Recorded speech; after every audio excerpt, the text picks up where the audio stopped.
Hello दोस्तों, आप सभी का स्वागत है हमारे यूट्यूब चैनल बेसिक ज्ञान 2.0 में। दोस्तों, आज के इस वीडियो में देखने वाले हैं झटपट जीके जीएस क्वेश्चन जो किसी भी सामान्य ज्ञान प्रतियोगी परीक्षा के लिए काफ़ी महत्वपूर्ण रहेगा। तो आप लोग इस वीडियो को शुरू से लेकर अंत तक देखें और आपके 50 प्रश्नों में से कितना स्कोर रहता है अपना कमेंट बॉक्स में जरूर जवाब दें। यह 50 क्वेश्चन लिया गया है, जो यह सीरीज है जो जीके का क्वेश्चन कराया गया था। तो चलिए आज का क्वेश्चन शुरू करते हैं। आज का हमारा पहला प्रश्न है, भारत का राष्ट्रीय भोजन क्या है? तो दोस्तों, जिस तरह भारत का राष्ट्रीय चिन्ह होता है, राष्ट्रीय नदी होती है, उसी तरह आपको बताना है भारत का राष्ट्रीय भोजन क्या है। तो दोस्तों, भारत का राष्ट्रीय भोजन खिचड़ी, यानी इस क्वेश्चन का हमारा राइट आंसर सी हो जाएगा। आप लोग याद करें, अच्छा प्रश्न है। अगला क्वेश्चन देखते हैं, 2 नंबर। प्रतिध्वनि का उत्पादन किसके कारण होता है? तो दोस्तों, इस क्वेश्चन का राइट आंसर क्या रहेगा, आप लोग कमेंट बॉक्स में बताएं। तो प्रतिध्वनि का उत्पादन परावर्तन, यानी इस क्वेश्चन का हमारा बिल्कुल सही जवाब ए हो जाएगा। आप लोग याद करें, परावर्तन। ध्वनि के परावर्तन के कारण हमें अपनी आवाज़ दोबारा सुनाई देती है। अगर आपसे पूछा जाए न्यूनतम दूरी कितनी होती है प्रतिध्वनि के लिए, तो आप लोग याद कर सकते हैं। अच्छा प्रश्न है, 17 मीटर। बिल्कुल इसे दिमाग में रखें, 17 मीटर के अंदर गई प्रतिध्वनि हम लोग को सुनाई दे सकता है। अगला क्वेश्चन देखते हैं, 3 नंबर। भगवान बुद्ध ने अपना प्रथम उपदेश कहाँ दिया था? तो दोस्तों, भगवान बुद्ध के बारे में सभी लोग जानते होंगे। तो भगवान बुद्ध ने अपना प्रथम उपदेश सारनाथ, यानी इस क्वेश्चन का हमारा बिल्कुल सही जवाब बी हो जाएगा। अगर आपसे ये पूछा जाए कि भगवान बुद्ध को ज्ञान की प्राप्ति कहाँ हुई थी, तो हम लोग ट्रिक करेंगे बोध गया। लेकिन ज्ञान प्राप्त करके सर्वप्रथम ज्ञान कहाँ दिए थे, उपदेश कहाँ दिए थे, तो हम लोग ट्रिक करेंगे जो ऑप्शन में पूछा गया सारनाथ। अगला क्वेश्चन देखते हैं, 4 नंबर। रबी की फसल का पहचान करें। तो दोस्तों, हमने अपने पिछले वीडियो में बता दिया है, भारत में 3 प्रकार की फसलें होती हैं, रबी, खरीफ और जायदा। तो देखिए, रबी का फसल का इसमें पहचान करना है। तो इस क्वेश्चन का हमारा बिल्कुल सही जवाब हो जाएगा ए, यानी सरसों। सरसों जो है रबी की एक फसल है।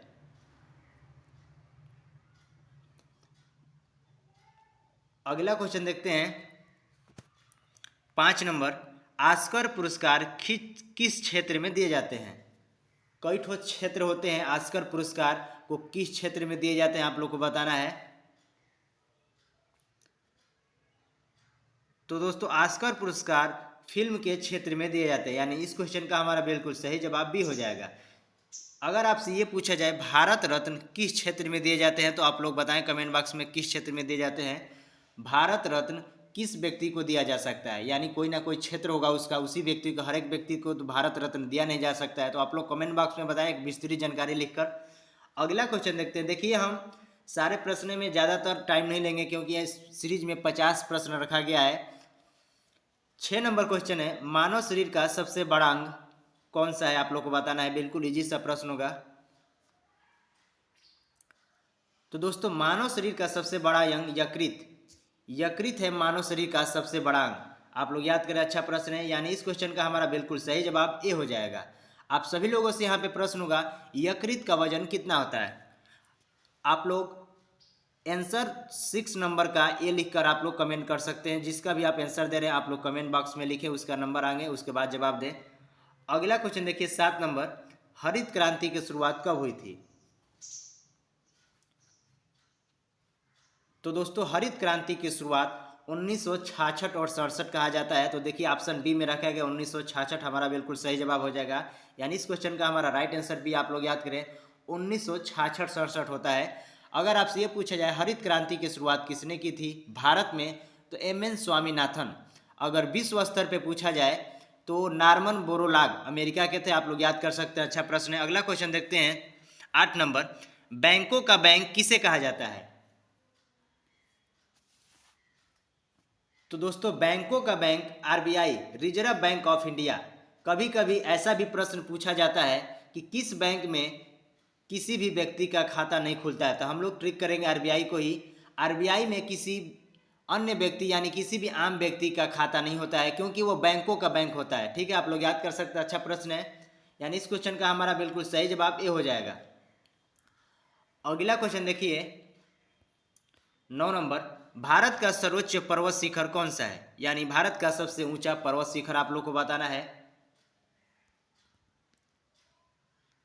तो दोस्तों इस क्वेश्चन का हमारा बिल्कुल सही जवाब हो जाएगा कंचनजंगा, यानी इसका भी बिल्कुल सही होगा कंचनजंगा। आप लोग याद करें, अगर आपसे पूछा जाए किस राज्य में है कंचनजंगा तो सिक्किम, ये भी याद कर सकते हैं। सिक्किम में भारत का सबसे ऊंचा पर्वत शिखर है जिसका नाम है कंचनजंगा। माउंट एवरेस्ट कोई भी गलती करके ना ट्रिक करें, क्योंकि माउंट एवरेस्ट विश्व का सबसे ऊंचा पर्वत शिखर है जिसकी ऊंचाई आप लोग याद करें 8,848 मीटर है। अगला क्वेश्चन देखते हैं 10 नंबर। उत्तर प्रदेश की राजधानी किस नदी के तट पर बसा हुआ है। देखिए हमने कई ठोस शहरों के बारे में बता दिया है जो किस नदी के तट पर बसा हुआ है, जरूर इस क्वेश्चन को आप लोग बता पाएंगे। तो उत्तर प्रदेश की राजधानी आप लोग याद करें लखनऊ है, और लखनऊ किस नदी के तट पर बसा है, सिंपल सा प्रश्न है गोमती, यानी इस क्वेश्चन का हमारा बिल्कुल सही जवाब सी हो जाएगा। अगला क्वेश्चन देखते हैं 11 नंबर। राष्ट्रपति पर महाभियोग का नियम किस अनुच्छेद में है। तो दोस्तों राष्ट्रपति पर महाभियोग आर्टिकल 61, यानी इस क्वेश्चन का हमारा राइट आंसर सी हो जाएगा। आर्टिकल 61 के तहत भारत के राष्ट्रपति पर महाभियोग लगाया जा सकता है और उसको हटाया जा सकता है, यानी इस क्वेश्चन का हमारा याद करें आप लोग सी बिल्कुल सही जवाब हो जाएगा। आप सभी लोगों से यहाँ पे प्रश्न होगा राष्ट्रपति का चुनाव कौन करता है, राष्ट्रपति का चुनाव कौन करता है, आप लोग कमेंट बॉक्स में जरूर जवाब दें।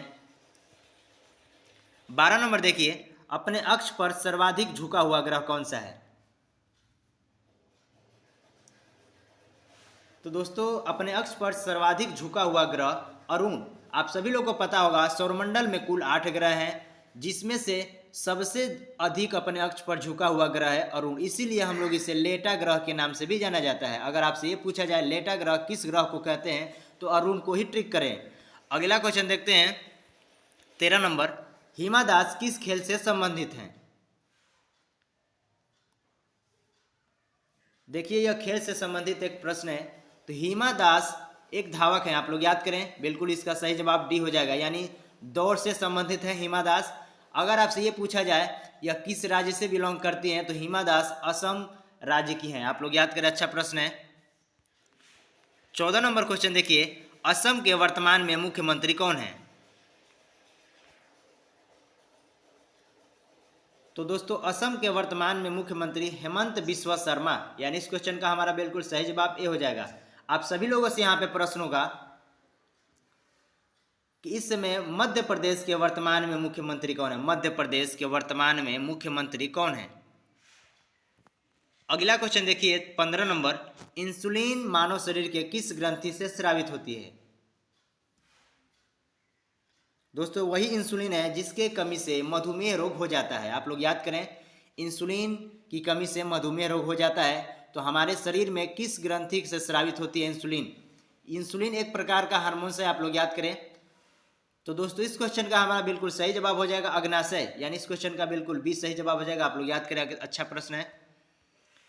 16 नंबर क्वेश्चन देखिए, ग्रहों के गति का नियम किसने दिया है। तो दोस्तों ग्रहों के गति का नियम केपलर, यानी इसका बिल्कुल सही जवाब सी हो जाएगा, आप लोग याद करें, अच्छा प्रश्न है। केपलर ने 1600 ईस्वी में ग्रहों का गति का नियम दिया था, यानी कौन सा ग्रह किस दिशा की ओर घूमता है, उसकी सीमा क्या होनी चाहिए, ऐसा इन्होंने बताया था। अगर आपसे ये पूछा जाए सौरमंडल का खोज किसने किया है तो हम लोग ट्रिक करेंगे कॉपरनिक्स। इन्होंने 1540 में कॉपरनिक्स ने सौरमंडल का खोज किया था। इन्होंने बताया था कि ब्रह्मांड के केंद्र में सूर्य है और पृथ्वी उसके चारों तरफ चक्कर लगाती है। अगला क्वेश्चन देखते हैं 17 नंबर। प्रकाश की चाल सर्वाधिक किस में होती है। सिंपल सा प्रश्न है, यानी आप लोग को बताना है प्रकाश सबसे अधिक किस माध्यम में चलती है। आप लोग सभी लोग कमेंट बॉक्स में जवाब दें। तो दोस्तों इस क्वेश्चन का हमारा बिल्कुल सही जवाब हो जाएगा निर्वात। प्रकाश की चाल सर्वाधिक निर्वात में होती है, यानी जहाँ पे वायु भी ना होती है उसे हम लोग निर्वात कहते हैं। अगर आपसे पूछा जाए ध्वनि की चाल सबसे अधिक किसमें होती है तो आप लोग याद करें ठोस में। देखिए हम एक क्वेश्चन के 2-3 क्वेश्चन रिलेटेड कर देते हैं, आप लोग याद करें इसको, जो भी हम क्वेश्चन बताते हैं उसको ध्यानपूर्वक याद करें। प्रकाश की चाल सर्वाधिक मात्रा में सबसे अधिक तेज निर्वात में होती है, लेकिन ध्वनि पूछा जाए तो आप लोग याद करें ठोस में। अगला क्वेश्चन देखिए 18 नंबर। वसा को पचाने वाला एंजाइम कौन सा है। तो दोस्तों वसा को पचाने वाला एंजाइम लाइपेज, यानी इस क्वेश्चन का हमारा बिल्कुल सही जवाब हो जाएगा बी। आप लोग याद करें, अच्छा प्रश्न है। एक और क्वेश्चन यहाँ पे पूछा जाता है, लार में कौन सा एंजाइम पाया जाता है, तो हम लोग ट्रिक करेंगे टाइलिन। लार में अगर पूछा जाए कौन सा एंजाइम पाया जाता है तो टाइलिन आप लोग याद करें। 19 नंबर क्वेश्चन देखिए, भारत का सबसे कम जनसंख्या वाला राज्य कौन सा है। देखिए इसमें सारे ही मोस्ट क्वेश्चन रखे गए हैं, आप सभी लोग कमेंट बॉक्स में जरूर जवाब दें और ध्यानपूर्वक सारे प्रश्नों को याद करें।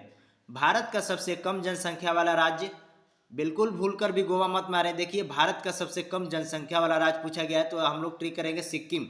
सिक्किम सबसे कम जनसंख्या वाला राज्य है। जिसके मन में गोवा याद आ रहा होगा तो आप लोग याद करें, गोवा सबसे छोटा राज्य है। भारत का सबसे छोटा राज्य पूछा जाए तो हम लोग गोवा ट्रिक करेंगे, लेकिन जनसंख्या के हिसाब से सबसे कम तो सिक्किम। अगला क्वेश्चन देखते हैं 20 नंबर, किस गैस का विसरण दर सबसे अधिक है। यानी 4 ऑप्शनों में से ये आप लोग को बताना है कि किस गैस सबसे अधिक मात्रा में, कौन सी गैस है जो सबसे अधिक मात्रा में फैलेगी। विसरण मीन्स फैलना होता है। अगर यहाँ पे 4 गैस को रखा जाएगा तो सबसे अधिक मात्रा में कौन सी तेजी से फैल जाएगी। तो दोस्तों इस क्वेश्चन का हमारा बिल्कुल सही जवाब हो जाएगा अमोनिया, यानी NH3। इसका बिल्कुल सही आंसर हो जाएगा। अगला क्वेश्चन देखते हैं 21 नंबर, आंधी तूफान जैसी घटना किस मंडल में होती है। तो दोस्तों आप सभी लोगों को पता होगा, वायुमंडल को कुल 5 भागों में बांटा गया है। तो आंधी तूफान जैसी घटना किस मंडल में होती है, तो क्षोभ मंडल, यानी इस क्वेश्चन का हमारा बिल्कुल सही जवाब भी हो जाएगा। आप लोग याद करें, अच्छा प्रश्न है। यहीं पे एक और क्वेश्चन पूछा जाता है, आंधी तूफान जैसी घटना किस मंडल में नहीं होती है, तो हम लोग उसे ट्रिक करेंगे समताप मंडल, यानी उसी मंडल में हवाई जहाज उड़ाई जाती है। इस क्वेश्चन का आप लोग याद करें, 20 बिल्कुल सही जवाब हो जाएगा। 22 नंबर क्वेश्चन देखिए, महात्मा गांधी 1915 में किस देश से वापस लौटे थे। तो दोस्तों महात्मा गांधी 1915 में दक्षिण अफ्रीका, देखिए बी बिल्कुल इसका सही जवाब हो जाएगा। आप लोग याद करें, दक्षिण अफ्रीका से 1915 में महात्मा गांधी वापस लौटे थे अपने भारत देश में, इसीलिए भारतीय प्रवासी दिवस मनाया जाता है। आप लोग याद करें, अच्छा प्रश्न है। 9 जनवरी 1915, 9 जनवरी को भारतीय प्रवासी दिवस मनाया जाता है, यानी NRI दिवस। अगला क्वेश्चन देखते हैं 23 नंबर, आवर्त सारणी के दाईं ओर के तत्व क्या कहलाते हैं। जो मेंडलीव की आवर्त सारणी है तो उसमें दाईं तरफ जो तत्व रखे गए उनको किस नाम से जाना जाता है, आप लोग को बताना है। तो दोस्तों इस क्वेश्चन का हमारा बिल्कुल सही जवाब हो जाएगा संक्रमण धातु। बी बिल्कुल इसका सही जवाब हो जाएगा संक्रमण धातु। अगला क्वेश्चन देखते हैं 24 नंबर, विश्व रक्तदान दिवस कब मनाया जाता है। तो दोस्तों विश्व रक्तदान दिवस 14 जून, यानी इस क्वेश्चन का हमारा बिल्कुल सही जवाब सी हो जाएगा। आप लोग याद करें, 14 जून को विश्व रक्तदान दिवस मनाया जाता है। आप सभी लोगों से यहाँ पे प्रश्न होगा, योग दिवस कब मनाया जाता है। जून में ही मनाया जाता है। आप सभी लोग बताएं योग दिवस कब मनाया जाता है। अगला क्वेश्चन देखिए, भारत की सबसे चौड़ी नदी कौन सी है। तो दोस्तों आप लोग को बताना था भारत की सबसे चौड़ी नदी कौन सी है। तो भारत की सबसे चौड़ी नदी ब्रह्मपुत्र नदी। आप लोग याद करें, अच्छा प्रश्न है। भारत की सबसे चौड़ी नदी ब्रह्मपुत्र नदी है, और सबसे लंबी नदी अगर पूछा जाए तो गंगा नदी। आप लोग लंबाई भी याद कर सकते हैं, 2500 किमी और यह 2900। आप लोग याद करें, अच्छा प्रश्न है। भारत की सबसे लंबी नदी गंगा नदी और सबसे चौड़ी नदी ब्रह्मपुत्र नदी, आप लोग याद कर सकते हैं। अगला क्वेश्चन देखिए 26 नंबर, परमाणु नाभिक का खोज किसने किया था। तो दोस्तों परमाणु नाभिक का खोज रदरफोर्ड, यानी इस क्वेश्चन का हमारा बिल्कुल सही आंसर सी हो जाएगा। आप लोग याद करें, रदरफोर्ड ने नाभिक का खोज किया था। आप सभी लोगों से यहाँ पे प्रश्न होगा, इलेक्ट्रॉन का खोज किसने किया है। इलेक्ट्रॉन का खोज किसने किया है, कमेंट बॉक्स में जरूर जानकारी दें। 27 नंबर क्वेश्चन है, चौरा चोरी कांड किस वर्ष घटित हुआ था। तो इतिहास के पन्नों में एक चौरा चोरी कांड बहुत ही प्रसिद्ध घटना है, तो आप लोग को बताना है दोस्तों चौरा चोरी कांड किस वर्ष घटित हुआ था। तो इस क्वेश्चन का हमारा बिल्कुल सही जवाब हो जाएगा डी, यानी चौरा चोरी कांड 1922। आप लोग याद करें, यह गोरखपुर उत्तर प्रदेश के गोरखपुर जिला में घटित हुआ था, आप लोग याद कर सकते हैं, चोरा चोरी कांड। अगला क्वेश्चन देखते हैं 28 नंबर। देखिए मैथ का एक क्वेश्चन है। एक व्यापारी ने अपने सामान को 20% लाभ पर 720 रुपये में बेचा है, तो उसका अंकित मूल्य बताना है आप लोग को कितना है। यानी कोई एक व्यापारी था, 20% लाभ पर एक सामान को 720 रुपये में बेच दिया है, तो उसका पहले कितना मूल्य था यही आप लोग को बताना है। तो इसको हम लोग कैसे लगाएंगे, देखिए पहले विक्रय मूल्य जो है 720 रुपया गुणते 100 बटा में कितना परसेंट लाभ हुआ है, तो 20%, तो हम लोग लिखेंगे 20% यानी 120 लिख लेंगे और कटा देंगे 0 से 0 और 12 छका 72 यानी 600 हमारा बिल्कुल सही जवाब हो जाएगा। यानी लाभ लेने से पहले सामान का दाम कितना था, तो 600 रुपया आप लोग टिक करेंगे। अगला क्वेश्चन देखिए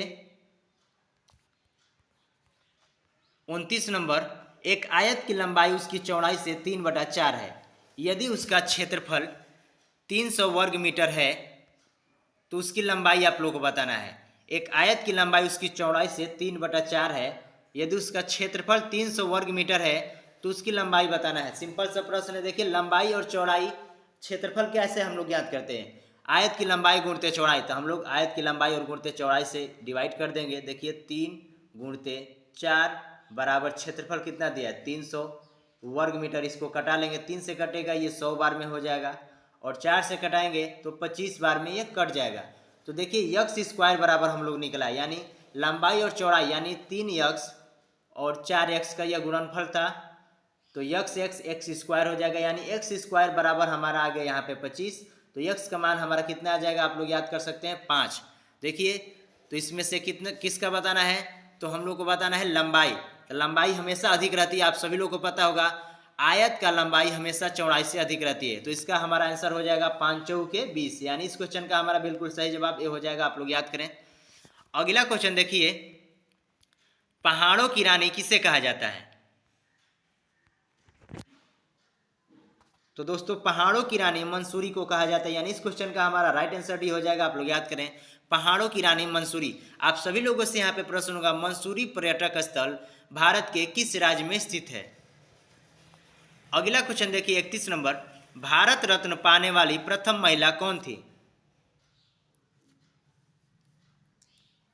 तो दोस्तों भारत रत्न पाने वाली प्रथम महिला इंदिरा गांधी, यानी इस क्वेश्चन का हमारा राइट आंसर सी हो जाएगा, आप लोग याद करें। अच्छा प्रश्न है, भारत रत्न पाने वाली प्रथम महिला इंदिरा गांधी, आप लोग याद कर सकते हैं। 32 नंबर क्वेश्चन देखिए, सिखों के प्रथम गुरु कौन थे। इस क्वेश्चन का राइट आंसर क्या रहेगा, कमेंट बॉक्स में बताएं सभी लोग।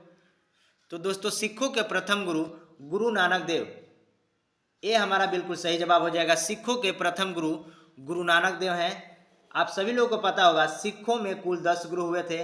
अगर आपसे ये पूछा जाए सिखों के अंतिम गुरु कौन थे, तो गुरु गोविंद सिंह, हम लोग ट्रिक करेंगे, आप लोग याद करें। लेकिन यहाँ पे हमने पूछा था सिखों के प्रथम गुरु कौन है, तो गुरु नानक देव। अगला क्वेश्चन देखिए 33 नंबर। कौन सी धातु आयन हीमोग्लोबिन में मौजूद होती है। यह विज्ञान के क्वेश्चन है, बायोलॉजी का। देखिए कौन सा धातु आयन यानी कौन सी धातु जो होती है हीमोग्लोबिन में मौजूद होती है, आप लोग को बताना है। हीमोग्लोबिन यह आरबीसी का एक भाग है हीमोग्लोबिन। तो दोस्तों हीमोग्लोबिन में आयरन धातु पाई जाती है, यानी लोहा पाया जाता है, आप लोग याद कर सकते हैं। यानी इस क्वेश्चन का हमारा राइट आंसर भी हो जाएगा। अगला क्वेश्चन देखिए 34 नंबर। मेंडलीव की आवर्त सारणी किस पर आधारित है। तो दोस्तों मेंडलीव की आवर्त सारणी परमाणु भार, यानी इस क्वेश्चन का हमारा बिल्कुल सही जवाब डी हो जाएगा। परमाणु भार पर मेंडलीव का आवर्त सारणी आधारित है। अगर आपसे ये पूछा जाए मोजले का जो आवर्त सारणी है किस पर आधारित है, हम लोग परमाणु क्रमांक ट्रिक करेंगे। इन्होंने बताया था किसी भी धातु का आवर्तीय फलन उसके भार के गुणनफल के बराबर होता है। तो ये हमारा इसका बिल्कुल सही जवाब डी हो जाएगा, आप लोग याद करें। अगला क्वेश्चन देखिए 35 नंबर। भारत के किस शहर को इस्पात नगरी कहा जाता है। तो दोस्तों इस्पात नगरी के नाम से जमशेदपुर को कहा जाता है, यानी इस क्वेश्चन का हमारा बिल्कुल सही जवाब सी हो जाएगा, आप लोग याद करें। जमशेदपुर, भारत के किस शहर को इस्पात नगरी कहा जाता है, तो जमशेदपुर, आप लोग याद कर सकते हैं। अच्छा प्रश्न है। 36 नंबर क्वेश्चन देखिए, वर्तमान में भारत में कुल कितने उच्च न्यायालय हैं?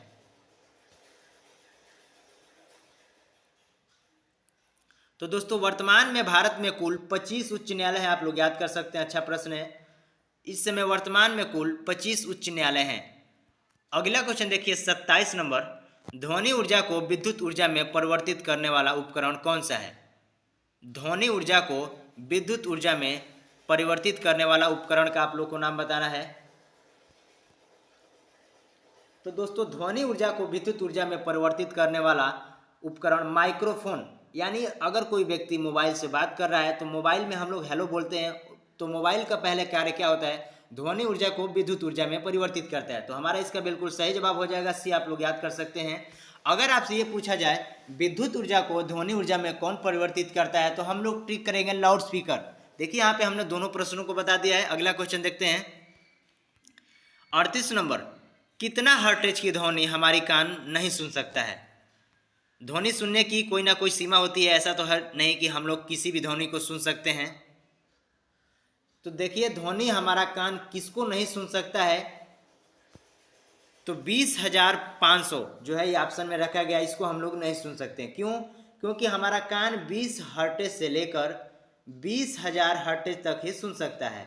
20 हर्ट्ज से लेकर 20,000 हर्ट्ज तक ही सुन सकता है। तो हमारा देखिए 20,500 इसको हम लोग नहीं सुन सकते हैं। अगला क्वेश्चन देखते हैं 39 नंबर, जल का हिमनांक बिंदु फ़ारेनहाइट में कितना होता है? यानी आप लोग को बताना है जल कितने डिग्री फ़ारेनहाइट पर जमता है। जमता है कितने पे बताना है आप लोग को। तो दोस्तों इस क्वेश्चन का हमारा बिल्कुल सही जवाब हो जाएगा बी, यानी 32 डिग्री फ़ारेनहाइट पर जल जम जाता है। आप लोग याद करें, अगर सेंटीग्रेड में पूछा जाए जल कितने डिग्री सेंटीग्रेड पे जमता है तो 0 डिग्री सेंटीग्रेड आप लोग याद कर सकते हैं। लेकिन फ़ारेनहाइट में इस क्वेश्चन में पूछा गया तो 32 डिग्री फ़ारेनहाइट।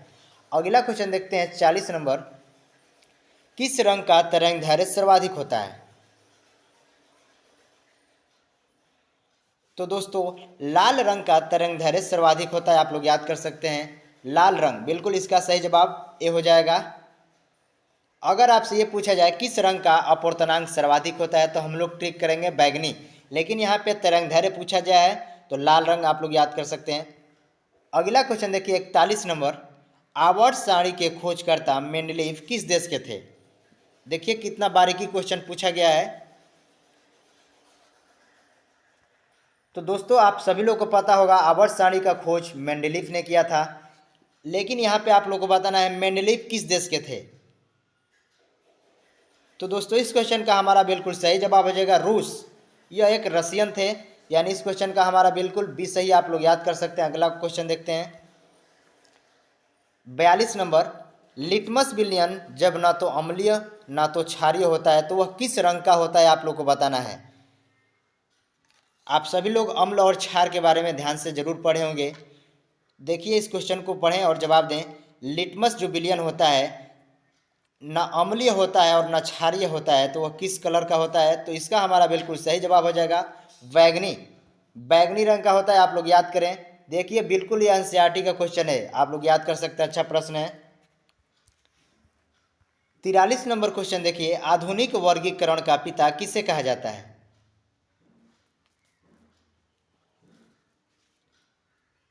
तो दोस्तों आधुनिक वर्गीकरण का पिता कार्ल लिनियस, यानी इस क्वेश्चन का हमारा राइट आंसर भी हो जाएगा। कार्ल लिनियस को वर्गीकरण का पिता कहा जाता है। 44 नंबर क्वेश्चन है, किस विटामिन के अभाव से स्कर्वी रोग होता है?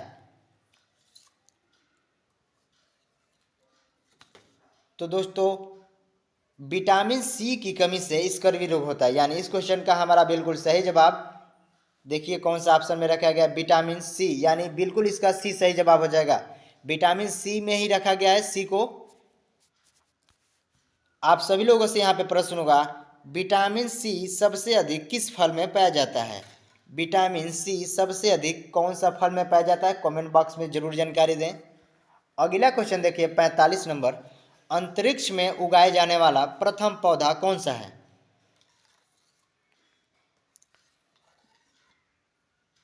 तो दोस्तों अंतरिक्ष में उगाया जाने वाला प्रथम पौधा कपास, यानी इस क्वेश्चन का हमारा बिल्कुल सही जवाब सी हो जाएगा। आप लोग याद करें, अंतरिक्ष में सर्वप्रथम कपास को उगाया गया था। अगर आपसे ये पूछा जाए अंतरिक्ष में जाने वाला प्रथम जीव कौन सा है, तो हम लोग बताएंगे कुतिया। ठीक है, सबसे पहले कुतिया को एक ठो ले गया था अंतरिक्ष में। आप लोग याद कर सकते हैं, अच्छा प्रश्न है। 46 नंबर क्वेश्चन देखिए, अंतर्राष्ट्रीय न्यायालय का मुख्यालय कहाँ है?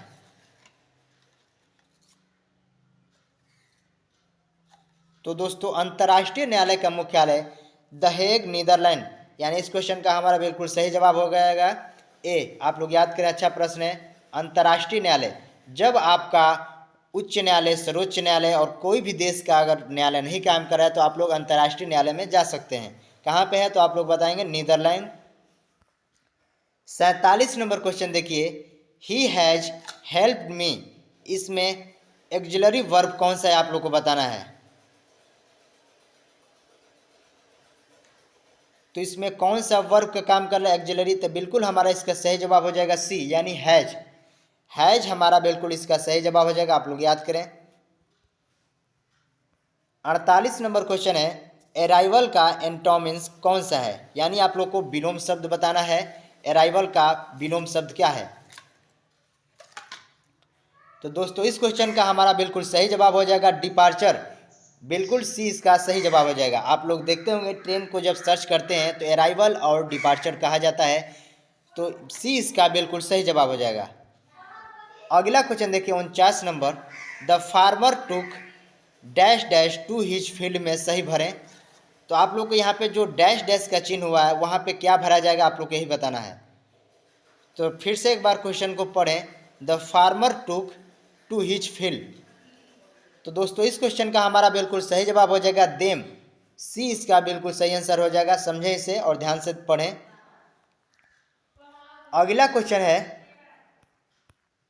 50 नंबर, Manju is dash dash than Neha, इसमें सही डिग्री का उपयोग बताना है आप लोग। इसमें सही डिग्री क्या होगा आप लोग बताएं। तो दोस्तों इस क्वेश्चन का हमारा बिल्कुल सही जवाब हो जाएगा टेलर, यानी सी इसका बिल्कुल सही जवाब हो जाएगा। ठीक है दोस्तों, आप लोग कमेंट बॉक्स में बताएं आज का वीडियो कैसा लगा। धन्यवाद।